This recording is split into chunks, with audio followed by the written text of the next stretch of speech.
They came from the green emerald isle to the sands of the golden west. They came with nothing but lanterns of flame and the seed of an oak in their hand.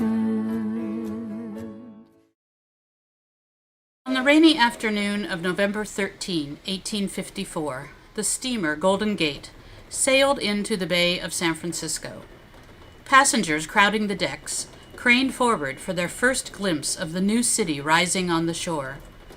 With California just becoming part of the United States in 1850, the city of San Francisco was growing with the new people, trade, and industries resulting from the discovery of gold and the changes that discovery brought.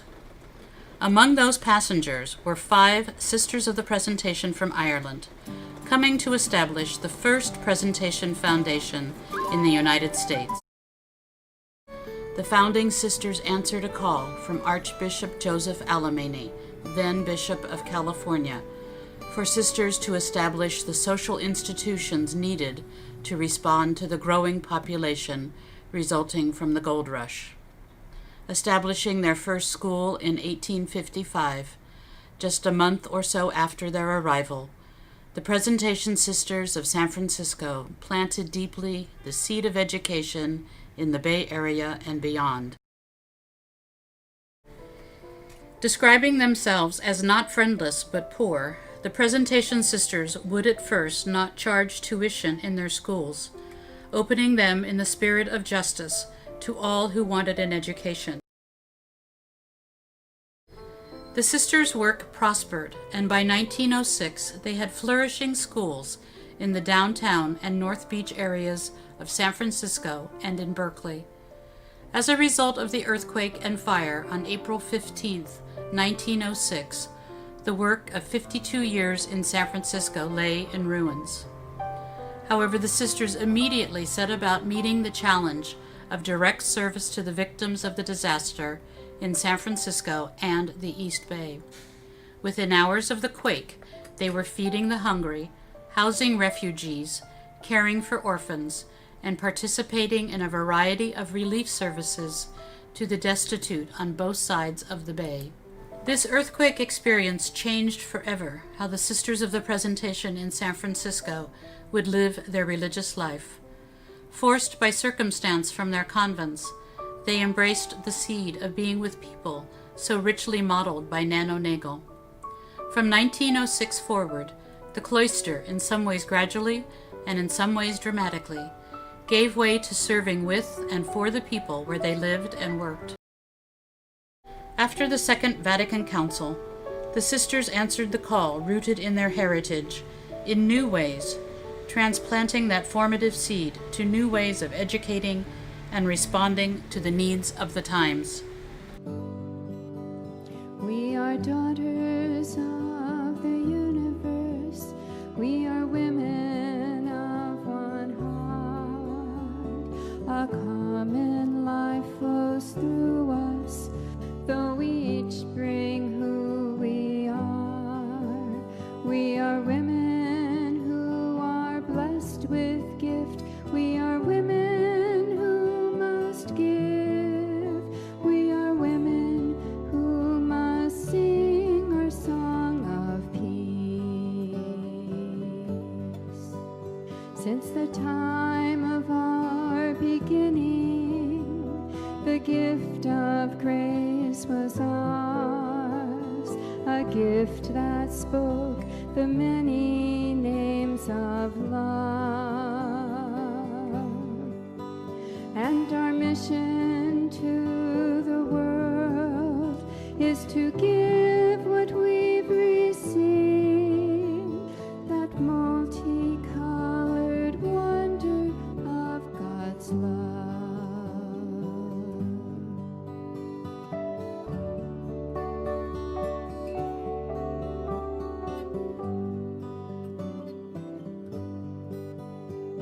Compassion is the gift we give, hearts that welcome all,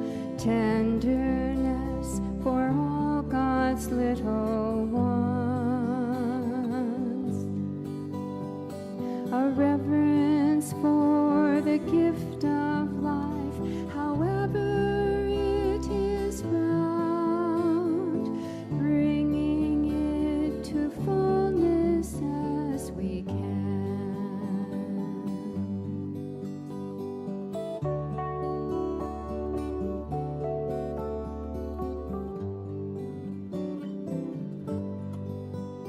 We reach back to grasp our story from those who went before. We move on to make that story stay alive. For we are daughters of the universe. We are women of one heart. A common life flows through us, though we each bring who we are. We are women who are blessed with gift. We are women who must give. We are women who must sing our song of peace.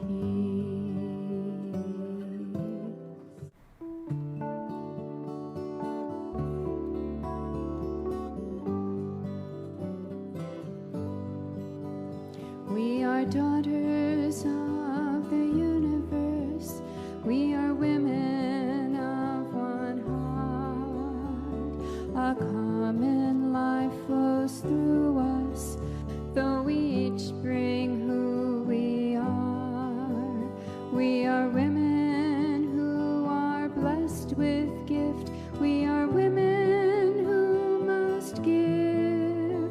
We are women who must sing our song of peace. Throughout the decades, friends, co-ministers, benefactors, and supporters have enriched the sisters' lives and deepened their ability to serve others. Following Vatican II, the sisters called women and men to join them as associates. These men and women want to make a more formal commitment to presentation spirituality and ministry while deepening their own relationship with the sisters.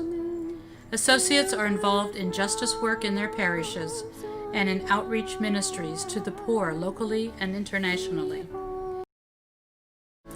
Realizing that Nano's statement to go anywhere in the world doesn't reflect only geographic places, but also places of the heart and places of change, Presentation Sisters today continue the acts of justice begun when Nano opened her first school in Cork, continually deepening their understanding and commitment to new places and people.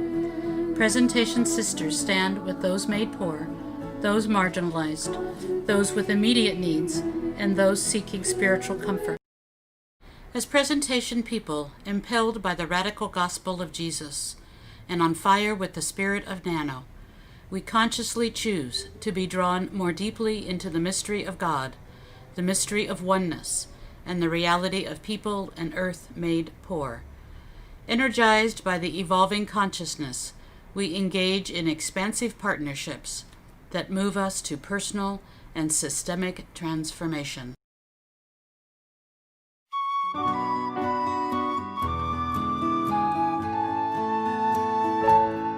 They came from the green emerald isle to the sands of the golden west.